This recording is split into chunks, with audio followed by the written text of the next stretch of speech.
মানুষদের থেকে অনেকাংশে পশুরা ভালো।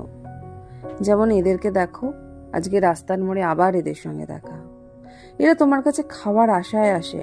একদিন তুমি যদি ওদের খেতে দাও, রাস্তায় যখনই তোমার সঙ্গে দেখা হবে ঠিক তখনই যেখানেই থাকুক ঠিক পেছন পেছন চলে আসবে।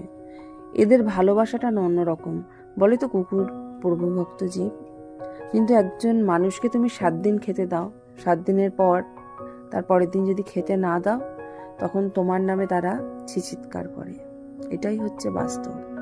যারা কুকুর পোষে তারা জানে। আমার বাড়িতে একটা কুকুর ছিল, সে চোখে দেখতো না, সে মারা গেছে, খুব ভালো ছিল। তো আমার মনে হয় যে এদেরকে ভালো কুকুর বলে না, আমার বাড়ির সামনে গরু থেকে শুরু করে পাখি বিড়াল সবাই আসে। কেন বলো তো? হয়তো ওদেরকে একটু বেশি ভালোবাসি মানুষের তুলনায়, সেই কারণে এদেরকেও দেখা উচিত আমাদের প্রত্যেকের।